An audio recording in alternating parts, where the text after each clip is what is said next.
Alors aujourd'hui, je voudrais vous partager un enseignement très important, l'ombre et la réalité. Notre thème aujourd'hui, c'est l'ombre et la réalité. Si quelqu'un peut taper le thème en commentaire, l'ombre et la réalité. Certainement, plusieurs personnes ne comprennent pas encore ce dont je vais parler, mais ça ira, nous allons tous comprendre au fur et à mesure. On va taper notre thème sur le live, si quelqu'un peut taper en commentaire. Thème, l'ombre et la réalité. Alors, nous allons prendre d'abord un texte de base qui va permettre à ce que vous puissiez comprendre ce dont il s'agit. On va prendre le livre de Colossiens, chapitre 2, du verset 16 à 17.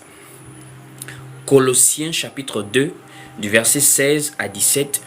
Il est écrit ici que personne donc ne vous juge au sujet du manger ou du boire ou au sujet d'une fête, d'une nouvelle lune ou des sabbats. C'était l'ombre des choses à venir, mais le corps est en Christ. On dit ici que personne ne vous juge. C'est l'apôtre Paul qui parle aux Colossiens. Quand il parle aux Colossiens, il parle à l'église, les peuples non juifs. Il dit à l'église, ne soyez pas inquiets, ne soyez pas complexés, ne vous sentez pas inférieur ou encore ne vous sentez pas coupable de ne plus observer certaines choses qui étaient sous la loi. À l'exemple des fêtes, à l'exemple des lunes, à l'exemple du manger, du boire. Parce que toutes ces choses, c'était l'ombre. Mais le corps est en Christ. Pourquoi il dit le corps est en Christ? Parce que simplement, Jésus lui-même, il pouvait dire dans le livre de Jean, Jésus pouvait dire dans Jean, allons-y voir dans Jean. Jean chapitre 5 au verset 39. Jean au chapitre 5 au verset 39. Il est écrit ici dans Jean chapitre 5 au verset 39. On va tous lire ensemble. Jean 5 au verset 39, il est écrit: vous sondez les Écritures parce que vous pensez avoir en elles la vie éternelle. Ce sont elles qui rendent témoignage de moi. Donc Jésus-Christ fait déjà comprendre que tout ce que vous voyez dans l'Ancien Testament, dans l'ancienne alliance là, c'était lui qui était là-bas. Il s'agissait de lui.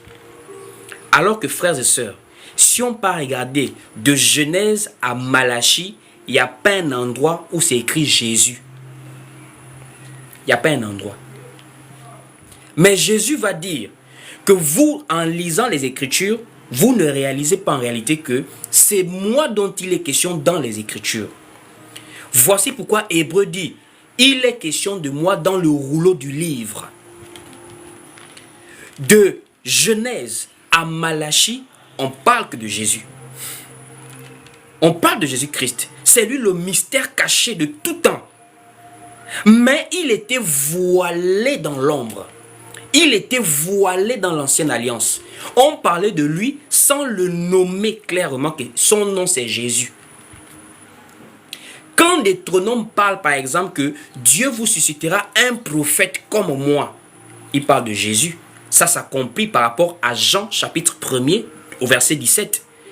Moïse a apporté la loi, la grâce et la vérité sont venues par Jésus-Christ. Donc de la même manière que Moïse a apporté une dispensation, Jésus-Christ également apporte une dispensation. Donc Jésus était le prophète dont Moïse avait parlé dans Deutéronome chapitre 18 au verset 15 en disant « Dieu vous suscitera un prophète comme moi ». Mais il n'a pas dit Jésus. Alors qu'il s'agissait de Jésus-Christ. Est-ce qu'on me suit très bien? Est-ce que la connexion est très bonne? On va continuer. Donc, la loi et les prophètes ont parlé du Seigneur sans le citer nommément.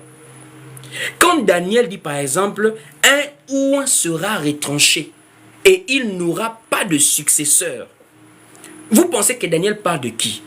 Daniel parle de celui qui est entré dans le temple, dans le livre de Luc chapitre 4, et qui a pris le rouleau du prophète Ésaïe, où il est écrit « L'Esprit du Seigneur est sur moi, car il m'a oint Ce n'est pas écrit Jésus-Christ dans Ésaïe, mais Jésus fait comprendre, ou encore dans Daniel, mais Jésus fait comprendre que le oint dont il est question dans Ésaïe et dans Daniel, c'est lui-même le oint.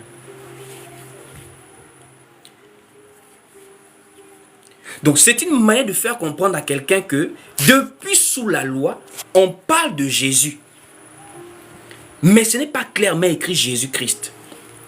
Jésus est représenté par beaucoup de choses, mais c'est voilé dans la loi. Dans la vision de Daniel, Daniel a une vision. Il y a une statuette à 4 parties divisées. On a la première partie qui est au niveau de la tête, c'est en or. La deuxième partie qui est au niveau du torse et des bras, c'est en argent. La troisième partie qui descend vers le ventre aux cuisses, c'est en bronze, en airain. Et la dernière partie, c'est en fer et en argile.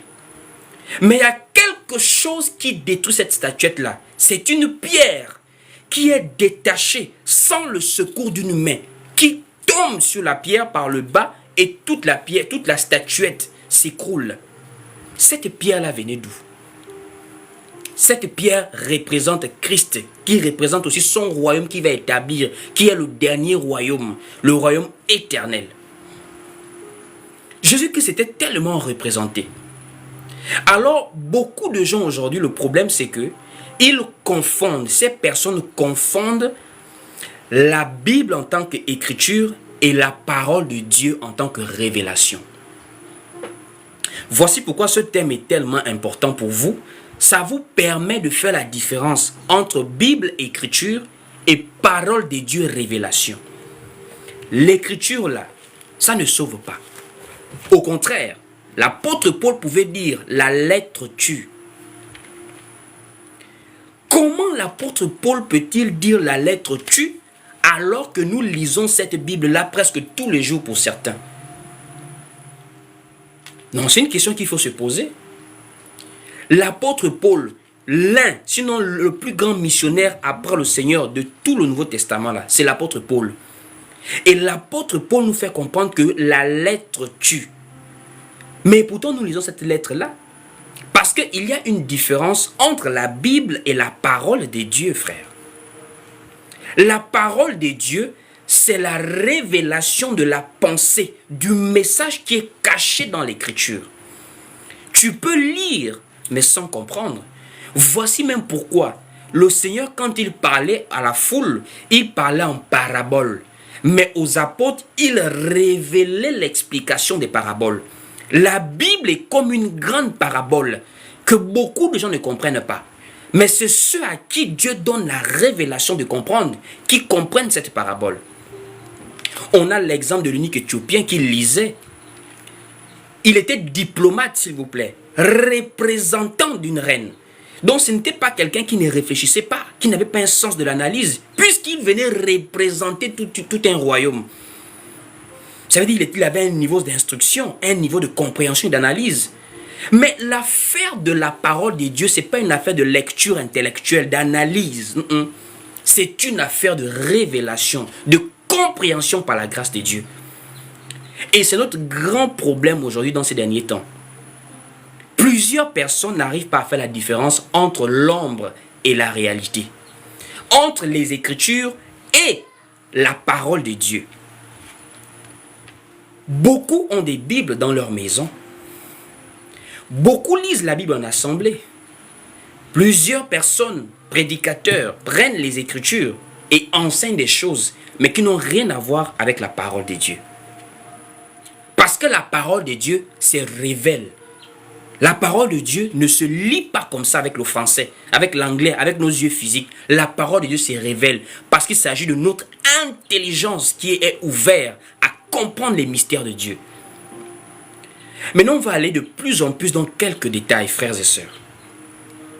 Il y a des choses qui sont écrites dans la Bible, mais qui ne nous concernent plus aujourd'hui, nous, en 2024, par rapport à la parole de Dieu. Regardez par exemple l'arche de Noé.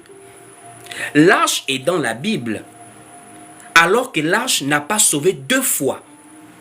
L'arche a sauvé une seule fois et c'est fini.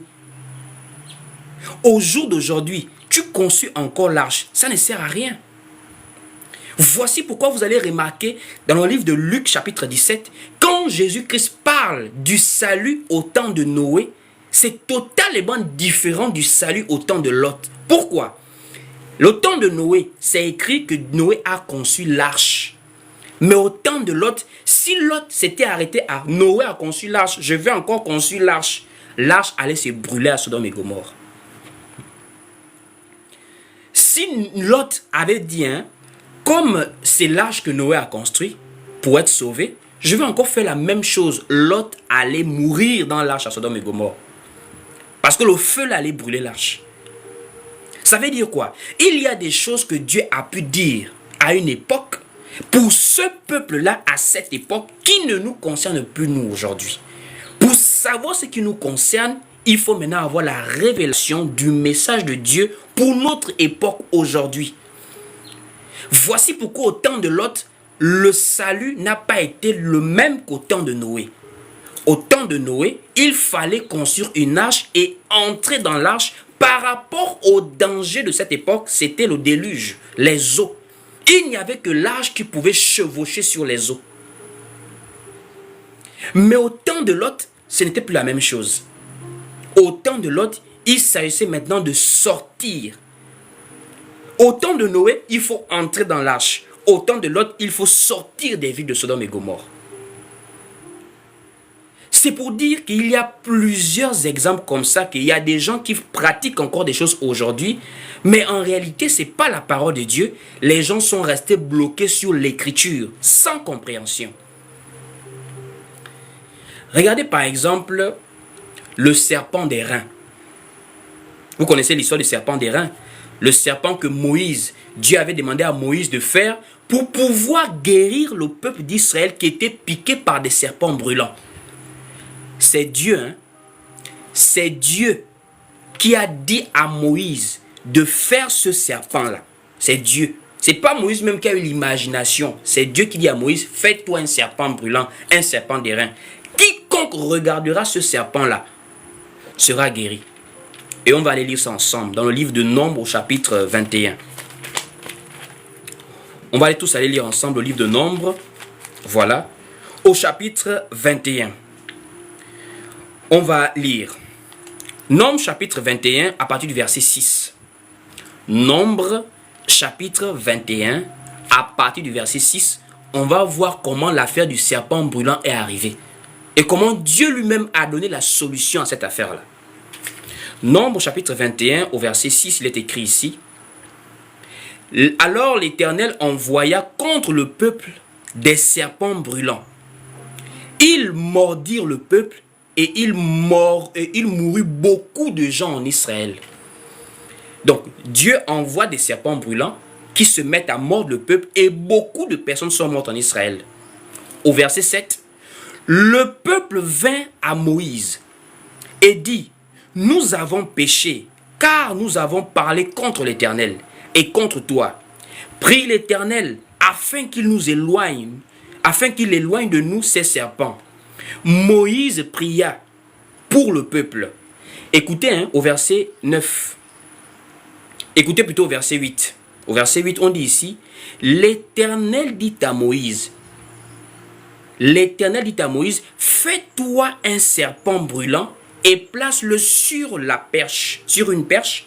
Quiconque aura été mordu et le regardera, conservera la vie. Donc ici, nous voyons bien que c'est Dieu lui-même. Frères et sœurs, c'est dans la Bible. C'est Dieu lui-même qui dit à Moïse, fais-toi un serpent brûlant et tu le places sur une perche. Quiconque aura été mordu, regarde simplement le serpent d'airain là, il sera guéri. C'est tout, pas besoin de faire autre chose. Mais, qu'est-ce que le peuple a fait? Le peuple, au lieu de s'arrêter à ce que Moïse avait fait et de continuer maintenant avec les recommandations que Dieu continue à donner à Moïse, le peuple est resté attaché au serpent d'airain. Le serpent d'airain est devenu comme un totem. Ça veut dire quoi? On ne sait plus si Dieu continue à utiliser le serpent d'airain aujourd'hui, mais comme il a guéri autrefois, le peuple est resté attaché à ce serpent d'airain-là. Maintenant, regardez ce qui va se passer dans l'avenir. Dieu suscite maintenant quelqu'un qui va maintenant venir détruire ce serpent d'airain-là. Ce serpent d'airain-là. Alors que c'est Dieu lui-même qui a dit à Moïse, fais-toi un serpent d'airain. Mais quelques années plus tard, c'est le même Dieu qui vient dire au peuple, stop, ne créez pas l'idolâtrie. Et il va maintenant demander au roi de détruire cela. Allons-y tous ensemble dans le livre maintenant de 2 Rois chapitre 18. 2 Rois au chapitre 18, à partir du verset 4. 2 Rois chapitre 18 au verset 4. Bon, à partir du verset même premier, pour bien voir ce qui se passe. 2 Rois chapitre 18, à partir du verset premier, on va lire. La 3e année d'Osée, fils d'Éla, roi d'Israël, Ézéchias, fils d'Azak, roi de Juda, régna. Il avait 25 ans lorsqu'il devint roi, et il régna 29 ans à Jérusalem. Sa mère s'appelait Abi, fille de Zacharie. Il fit ce qui était droit aux yeux de l'Éternel, entièrement comme avait fait David son père. Écoutez au verset, on est maintenant au verset 4. Il fit disparaître les hauts lieux, brisa les statues, abattit les idoles et mit en pièces le serpent d'airain que Moïse avait fait. Car les enfants d'Israël avaient jusqu'alors brûlé des parfums devant lui. On l'appelait Nehushtan. Qu'est-ce que les enfants d'Israël sont restés à faire après le départ de Moïse? Commencer à mettre des parfums devant le serpent d'airain. Créer une idolâtrie. Et parce que dans leur tête, c'est Dieu qui a dit ça. Si c'est Dieu qui a dit, on ne bouge plus. C'est Dieu. Effectivement, c'était Dieu. Mais le temps avait changé. Et c'est comme ça avec la parole. Tu peux voir quelque chose qui est écrit dans Genèse, dans Malachie, dans Zacharie, dans Deutéronome. Toi, tu es Église. Demande à Dieu de te dire ce qui concerne l'Église, pas Israël. Même en Israël, là-bas, il y avait des périodes. À tel temps, Dieu dit faites ça. Mais à un autre temps, Dieu lui-même vient maintenant changer l'adoration. Le peuple d'Israël est resté focalisé dans l'ombre, dans l'écriture, sans révélation. Mais Dieu suscite maintenant Ézéchias maintenant, et il dit non, ça doit s'arrêter. Et Ézéchias maintenant ordonne qu'on détruise le serpent d'airain, s'il vous plaît, qui a guéri dans Nombre chapitre 21. Frères et sœurs, il ne faut pas confondre la Bible, l'être, et la révélation qui est la parole de Dieu. Il ne faut pas confondre l'ombre et la réalité. Nous avons par exemple les gens qui célèbrent le Shabbat aujourd'hui. Les adventistes par exemple du 7e jour. Ils célèbrent le sabbat chaque samedi. Ils sont à chaque samedi. Et leur culte, c'est le samedi, pas le dimanche. Pourquoi? C'est dans la Bible. C'est dans la Bible. L'affaire qu'on prie Dieu le samedi au sein d'Israël, selon leur calendrier, selon leur date, le Shabbat, c'est le 7e jour. Et le 7e jour, c'est le samedi. Par rapport à la conversion à notre calendrier ici. Ça veut dire, ils sont restés dans Lévitique chapitre 23. Parce que dans Lévitique chapitre 23, c'est Dieu lui-même qui a institué le repos du 7e jour. Ce n'est pas eux. Donc eux ne viennent que lire ce qu'ils ont trouvé dans la Bible là. Allons-y lire ça ensemble. Lévitique au chapitre 23. Lévitique chapitre 23, voilà, on va lire. À partir du verset 2. Lévitique chapitre 23, à partir du verset 2, il est écrit ici. Voilà. Non, à partir du verset 3. Lévitique 23, à partir du verset 3, il est écrit ici. On travaillera 6 jours. Mais le 7e jour est le sabbat, le jour du repos. Il y aura une sainte convocation. Vous ne ferez aucun ouvrage. C'est le sabbat de l'Éternel dans toutes vos demeures. C'est dans la... Je suis en train de lire la Bible. Je ne lis pas le Coran. Dieu dit aux Israélites, vous ne travaillerez pas le 7e jour. Les 6 premiers jours, travaillez. Mais le 7e jour, ce sera le sabbat de l'Éternel dans toutes vos demeures.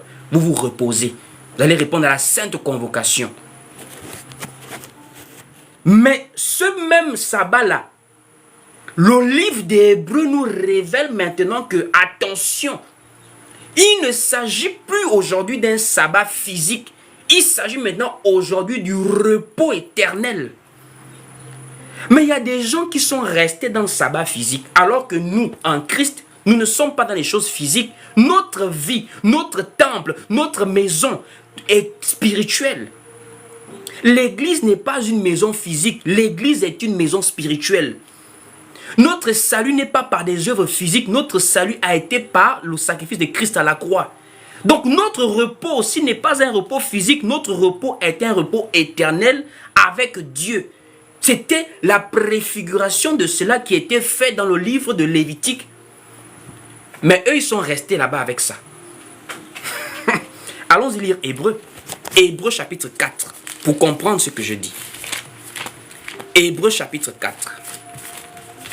Dans Hébreux chapitre 4, il est écrit ici, Hébreux chapitre 4, à partir du verset 4. Écoutez vous-même la lecture. Hébreux chapitre 4, à partir du verset 4. Il est écrit ici, car il a été parlé quelque part ainsi du 7e jour. Et Dieu se reposa de toutes ses œuvres le 7e jour.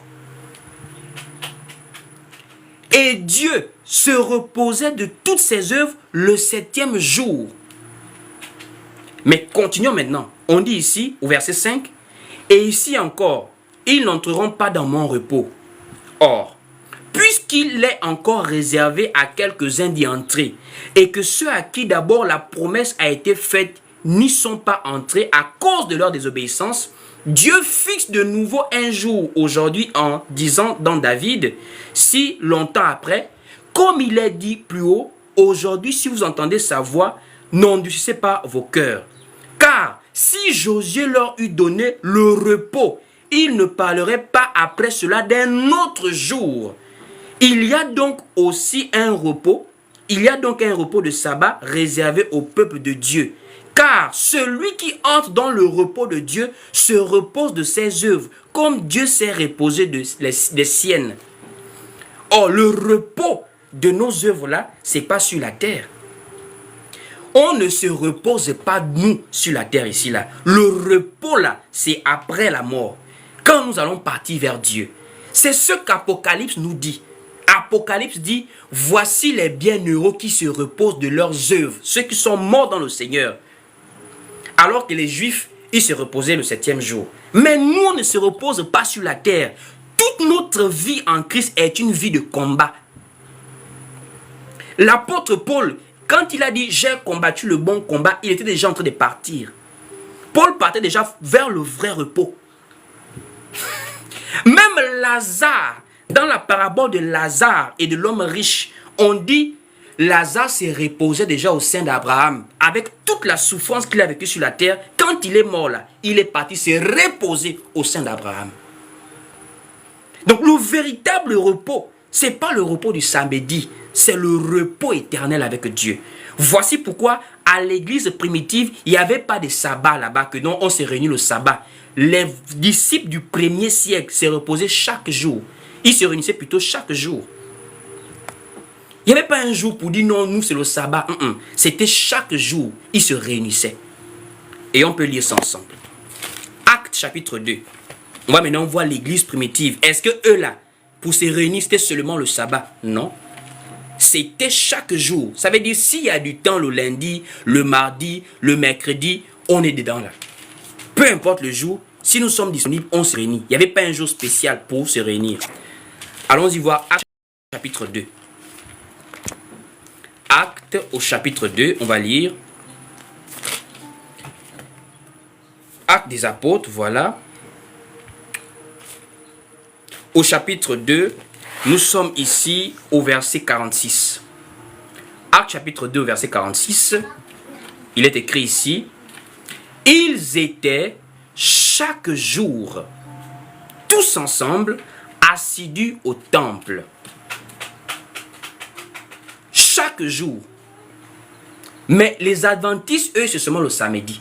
Alors que ceux sur qui ils ont fondé leur foi, la Bible nous enseigne que vous avez été édifiés sur le fondement des apôtres et des prophètes, Jésus-Christ étant la pierre angulaire. Leur fondement est à quel niveau? Nous, notre fondement là, c'est les apôtres et les prophètes. Or, les apôtres se réunissaient chaque jour. Ils n'avaient pas un jour précis. Alors que les autres, ils sont restés dans Lévitique. C'est pour dire, frère, fais attention à ce que tu lis dans la Bible. Si tu n'as pas la compréhension, tu vas confondre les choses. Nous avons les gens du christianisme céleste. Des gens qui marchent pieds nus. Ils marchent pieds nus. Mais ce n'est pas parce qu'ils ont inventé, c'est dans la Bible.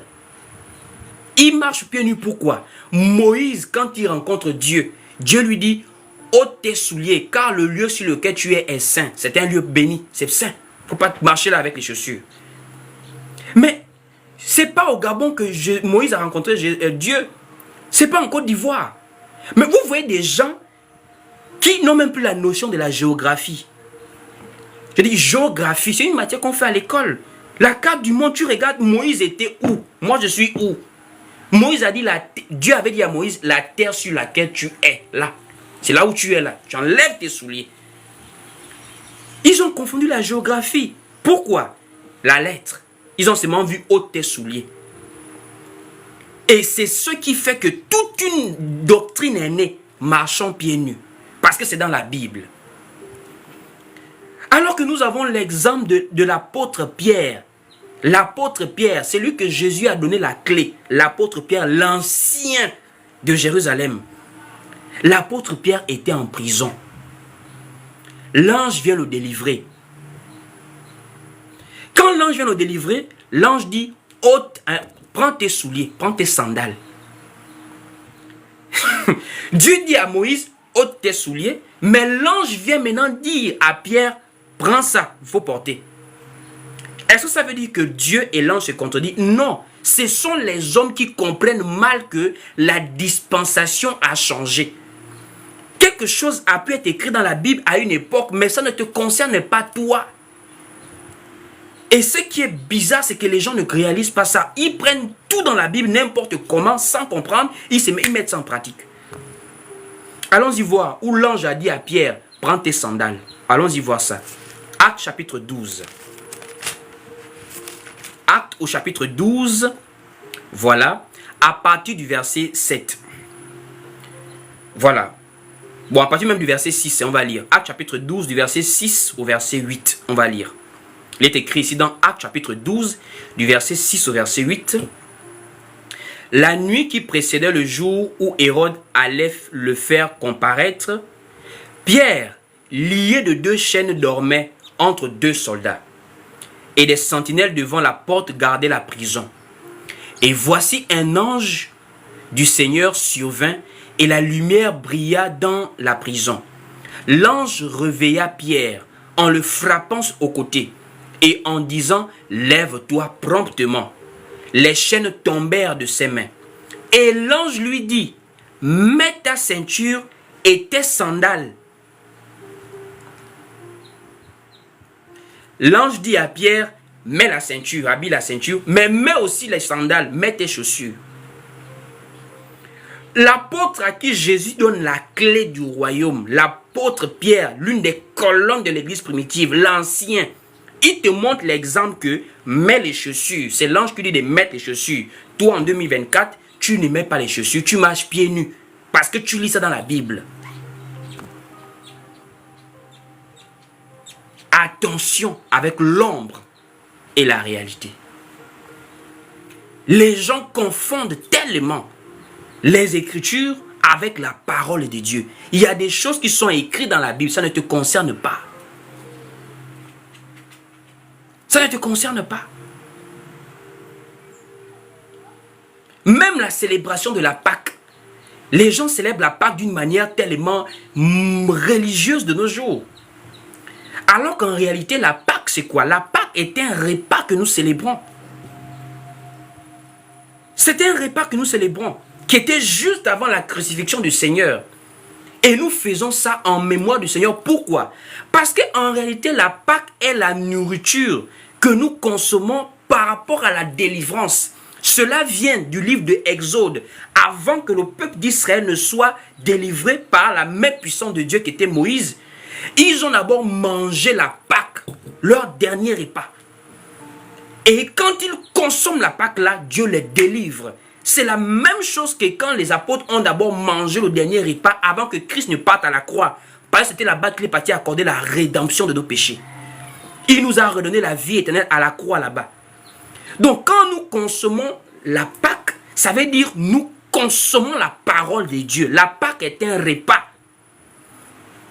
La Pâque est un repas. Là, en ce moment-là, nous célébrons une sorte de Pâque parce que nous consommons la parole du Seigneur qui nourrit nos âmes pour nous délivrer. Voici pourquoi l'apôtre Paul pouvait dire Christ est notre Pâque. Christ. C'est pas attendre chaque année le mois de mars, le mois d'avril. Non. Celui qui cherche encore à suivre les dates, c'est quelqu'un qui n'a pas encore compris que nous ne sommes plus dans les dates qu'on suivait dans le calendrier. À chaque fois que tu partages la parole du Seigneur, tu es en train de consommer Christ. Or, Christ, c'est notre Pâque à nous, Église. C'est notre agneau qui s'est livré à la croix pour nous. Allons-y lire ça. Le livre de 1 Corinthiens chapitre 5 au verset 7. 1 Corinthiens chapitre 5 au verset 7. Il est écrit ici: faites disparaître le vieux levain, afin que vous soyez une pâte nouvelle, puisque vous êtes sans levain, car Christ, notre Pâque, a été immolé. Christ, notre Pâque, a été immolé. Célébrons donc la fête, non avec du vieux levain, non avec un levain de malice et de méchanceté, mais avec les pains sans levain, de la pureté et de la vérité. Mais chaque année, on voit des gens dans des églises, c'est déjà une fête dans le calendrier, la fête des Pâques. C'est comme une fête dans le calendrier des chrétiens. Le mois de mars, fête des Pâques, alors que Paul te dit que personne ne vous juge au sujet d'une fête. Peut-être qu'on a oublié le verset là, c'était notre premier verset, on va le relire. Colossiens chapitre 2 verset 16. Colossiens 2 verset 16, on a oublié, je vais relire le verset là juste pour vous. Colossiens 2 verset 16, on dit ici que personne donc ne vous juge au sujet du manger ou du boire ou au sujet d'une fête. Toi, tu te culpabilises. Non, le pasteur a dit. Tu te culpabilises alors que Paul te dit que personne ne vous juge. Les gens ont la Bible. Les gens n'ont pas la parole de Dieu. Ils ont la Bible sans parole de Dieu. Sans parole de Dieu. Chaque année, c'est vraiment comme un business qui s'établit. Il faut faire la fête des Pâques.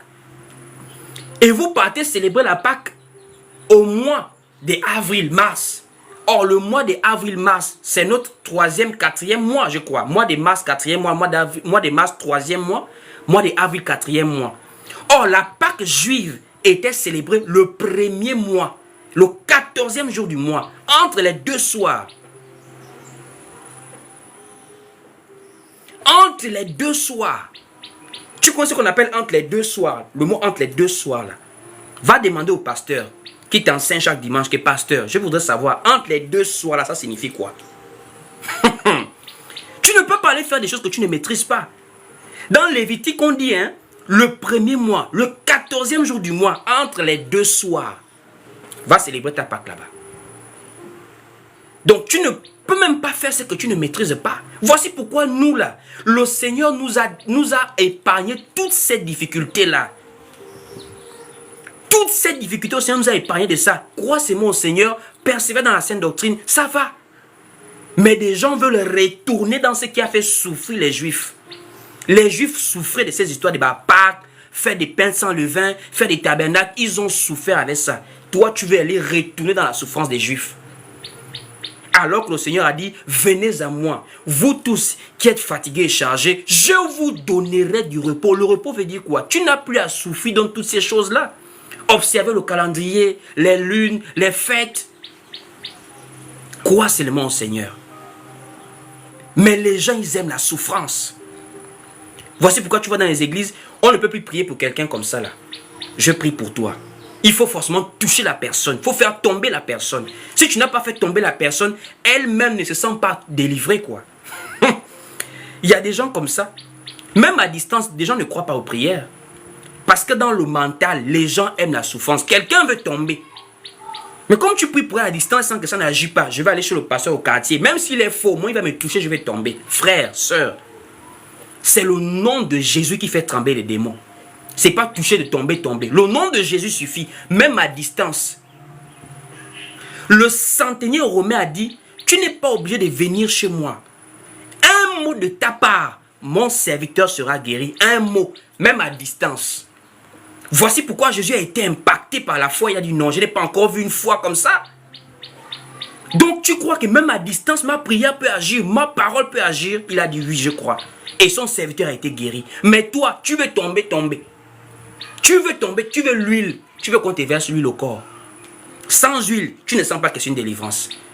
Parce que les gens aiment la souffrance de nos jours. Ils n'aiment pas la simplicité de l'évangile. L'ombre est la réalité, frère. L'ombre est la réalité. Ne pas confondre la Bible et la parole de Dieu.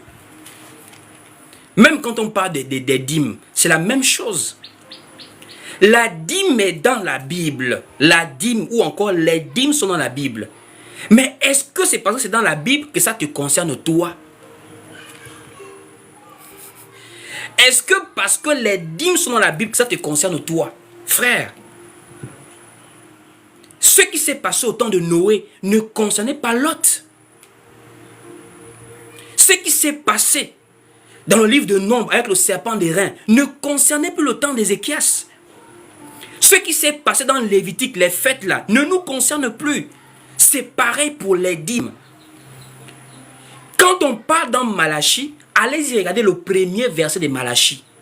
Il y a ce qu'on appelle l'émetteur et le récepteur. Qui émet la lettre, c'est Dieu. Qui reçoit la lettre, c'est Israël. Toi, tu viens t'accrocher à une lettre qui ne te concerne même pas à la base. Malachie est un prophète d'Israël. Et c'est à Israël dont on parle ici. La maison du trésor, c'était le temple. Or, nous, on n'a pas un temple physique. Quand tu donnes ta dîme, tu donnes ça à qui? Où? Puisque l'église, c'est toi-même, c'est moi, c'est nous, église. Non, tu donnes ta dîme où?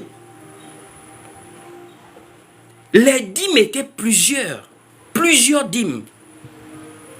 Et beaucoup de gens confondent souvent quand je dis qu'on ne donne plus la dîme, on ne donne plus rien à Dieu. C'est pas pareil. Je n'ai jamais dit de ne plus donner à Dieu. Jamais.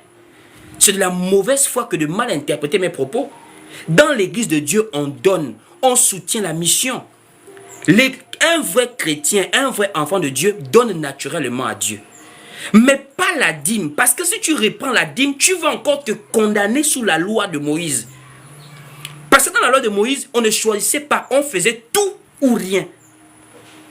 Avec la loi de Moïse là, ce n'était pas je choisis. C'était soit c'est un tout, soit c'est un rien.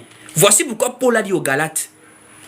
C'est un tout ou c'est un rien. Tu payes une dîme alors que la loi te parle de 4 dîmes. Tu es un désobéissant. Va payer les 4 dîmes et va respecter les conditions dans lesquelles on prélevait cette dîme-là.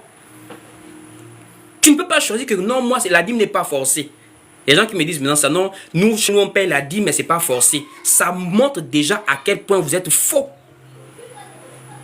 Ça montre déjà à quel point vous êtes faux. Puisque la dîme n'était pas une affaire de je choisis de donner ou pas. La dîme était une obligation en Israël. Voici pourquoi Dieu blâme dans Malachie. Dieu ne jouait pas avec ses dîmes. Oh non, chez nous, nos pasteurs ne nous obligent pas à donner la dîme. Tu donnes si tu veux donner. Il n'y a pas de si tu veux. Oh, la dîme, ça dépend de ton montant. Il n'y a pas de ça dépend. La dîme, c'était le 1/10 de tes revenus. À chaque date que Dieu donne, tous les 3 ans, tous les 1 an, à chaque fois que le peuple d'Israël avait leur dû, il devait enlever 1/10. Donc, à la limite, ton pasteur a maintenant tordu, même les dîmes, il a tordu ça. C'est la libéralité dans l'église qu'on donne selon notre prospérité. Qu'on ne force pas à donner. C'est la libéralité. On dit libéralité. Tu es libre quand tu donnes. Avec joie. selon tes moyens. Mais quand il s'agit de la dîme, on ne dort pas le sens de la dîme. Les pasteurs ont créé une nouvelle dîme aujourd'hui, la dîme qu'on ne force pas. La dîme qui n'est plus obligatoire. Mais n'appelez plus ça dîme. Vu que vous enlevez le sens même de ce qu'on appelle dîme. Dîme, c'était une obligation. Les gens ont des Bibles et ils partent plonger n'importe où, ils choisissent des parties qui leur plaisent, ils recommencent à mettre ça. Ils commencent à pratiquer ça. Vous avez des pasteurs des églises de réveil, ils sont répartis aux soutanes. Ils sont répartis aux soutanes. Des archevêques qui sont répartis aux soutanes. Vous voyez des gens. C'est dans la Bible, hein. La robe sacerdotale là, qui a le pectoral du jugement là, ça là, c'est qu'on mettait les chapes là, c'est le pectoral du jugement. La robe était bien faite selon des mesures bien précises. C'était pour les sacrificateurs en Israël. Mais comme des gens veulent tellement influencer, faire du trafic d'influence, s'habiller simplement comme ça là, ils ne veulent plus ça. Il faut faire peur aux brebis. Que quand tu regardes la brebis comme ça, elle sent que ça c'est un ange qui est en face de moi. On va maintenant faire des toges, des tiares, des habits, des soutanes pour influencer les brebis. Pour influencer les brebis. Les gens ont la Bible, mais ils n'ont pas la révélation de la parole. Ils n'ont pas la révélation. Et c'est un grave problème aujourd'hui là. Parce que si tu parles la Bible de Genèse à Apocalypse, tu crois que tout ça, tu peux mettre ça en pratique. Tu vas tellement faire des erreurs dans la foi. Tu vas servir un Dieu imaginaire. Tu vas vraiment servir un Dieu imaginaire. Nous là, nous avons connu Dieu à travers Christ. Nous, Église, nous avons connu Dieu à travers Christ. Pas à travers les prophètes en Israël. Voici pourquoi le livre d'Hébreux, chapitre 1er au verset 3 nous dit, chapitre 1er au verset 1 nous dit, Dieu, autrefois, à plusieurs reprises et à plusieurs manières, après nous avoir parlé par les prophètes, dans ces derniers temps, nous parle par le Fils. On ne connaît pas le Dieu des Israélites. Si on le connaît, c'est à travers Christ. Voici pourquoi le livre de Romains, chapitre 10, au verset 17 nous dit, et la foi vient de ce que l'on entend. Et ce que l'on entend vient de la parole de Christ, pas de Dieu. La parole de Christ, c'est une précision à bien comprendre. Pourquoi ne vient pas de la parole de Dieu? La foi là ne vient pas de la parole de Dieu. La foi vient de la parole de Christ. Parce que nous sommes sauvés en croyant en Jésus-Christ. Or, dans l'évangile de Jésus-Christ, il n'y a pas d'hymne. Il n'y a pas célébré la fête des Pâques comme en Israël. Il n'y a pas les toges. Il n'y a pas les soutanes. Il n'y a pas le serpent des reins. Il n'y a pas toutes ces choses d'Israël là. Il y a les recommandations du Seigneur. Il y a l'amour. Il y a la joie. Il y a la paix. Il y a le fruit de l'esprit. Il y a les dons spirituels. Il y a le ministère de la parole. Il y a le diaconat. Il y a les anciens. Il y a la mission. Il y a la libéralité. Il y a les dons. Il y a les offrandes. C'est ce qu'il y a dans la parole de Christ. Mais toi, tu veux être sauvé par la parole des prophètes en Israël. Tu renverses l'ordre établi. C'est pour dire à quelqu'un, aimer la parole, c'est bien. Mais parole sans révélation ne sauve pas. Parole sans révélation ne sauve pas. Voici pourquoi il nous faut un guide. Il nous faut un guide. L'unique Éthiopien a dit, comment pourrais-je comprendre si personne ne me guide? Le problème de nos jours, c'est quoi? Tout le monde veut maintenant, oh Dieu me parle, Dieu me parle. Le Saint-Esprit me parle. Moi, je ne parle plus dans l'église, je ne suis plus les hommes de Dieu. Le Saint-Esprit m'enseigne. Il t'enseigne comment? Il t'enseigne comment? Dieu ne peut pas se contredire. Pour te sauver, il faut que tu entendes quelqu'un prêcher. S'il veut te sauver, il va envoyer un homme pour t'enseigner la parole. Parce que Dieu, là, il marche dans l'ordre. Mais toi, tu ne veux plus des gens qui t'enseignent. Le Saint-Esprit me parle, il me convainc. Explique-moi, il t'enseigne comment? Dans ta chambre? Il apparaît, il te donne des thèmes. Ça, c'est ce qu'on appelle un évangile purement satanique. Dieu nous parle par des hommes qu'il envoie. Voici pourquoi le livre de Romains est clair. Comment des gens invoqueront-ils celui en qui ils n'ont pas entendu parler? Et comment entendront-ils parler si personne ne prêche? Il faut que quelqu'un prêche pour que tu entendes. C'est comme ça que Dieu sauve. Au temps de Noé, il donne à Noé le message. Noé prêche pour sauver sa famille. Au temps de Lot, il donne à Lot le message. Lot prêche pour sauver sa famille. Et en notre temps, il envoie Christ et Christ envoie ses apôtres, des prédicateurs, des hommes qui ont la grâce d'enseigner pour le peuple. Tout le monde n'enseigne pas. Or, les anciens de la parole, c'est ceux à qui Dieu donne la capacité de transmettre son message au peuple. Voici pourquoi, pour connaître Dieu, il faut recevoir celui que Dieu envoie. Parce que Dieu a des envoyés. Dieu a des gens qui sont là pour pouvoir préparer le peuple à la seconde venue de Jésus-Christ. Des sentinelles. C'est la sentinelle, c'est l'envoyé de Dieu qui peut t'expliquer que, en fait, quand tu vois ça, c'est pas comme ça, c'est comme ça. Il y a certes des faux, mais il y a aussi des vrais. Même en ce temps de la fin. Tant que l'Église n'a pas encore quitté la terre, Dieu a encore ses vrais envoyés, ses vrais prédicateurs, ses vrais prophètes sur la terre, ses vrais apôtres, ses vrais évangélistes. Il y a encore des gens qui servent Dieu.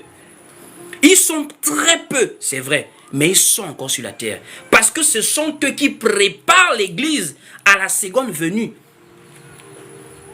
De la même manière que l'histoire du roi Assyrus. Je vais rapidement raconter l'histoire du roi Assyrus. Le roi Assyrus représente Dieu. Et Vashti représente Israël. Et Esther représente l'Église. Quand le roi Assyrus appelle Vashti, Vashti a refusé de venir à l'appel. C'est pareil que Israël.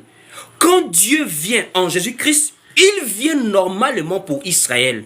Voici pourquoi il a envoyé les apôtres vers les brebis perdues de la maison d'Israël. Mais comme Israël a refusé l'appel, Israël l'a crucifié, il s'est maintenant tourné vers les nations. De la même manière, comme Vashti a refusé de venir à l'appel, il s'est maintenant tourné vers une autre femme en la personne d'Esther. Parce que nous, l'Église, nous représentons Esther. Nous n'étions pas la première femme du roi, mais nous sommes devenus la première parce que la première a refusé de venir à l'appel. Or, cette première-là, elle avait un homme qui l'aidait à se préparer avant de rencontrer le roi, en la personne d'Égéi, un eunuque. C'est celui qui donne à la femme les choses qui lui permettent d'être agréée par le roi. C'est ça un envoyé de Dieu. C'est celui qui t'enseigne la parole pour te préparer à rencontrer le Seigneur. Maintenant, je suis TikTok, tout le monde est frère, tout le monde, on se parle comme des amis, etc., etc. Aucun respect ni considération de celui que Dieu envoie. Parce qu'on veut tous connaître la Bible comme si c'était quelque chose qu'on comprend, comme si c'était l'école. Ce n'est pas l'école, c'est la révélation de la parole. Que Dieu véritablement vous bénisse.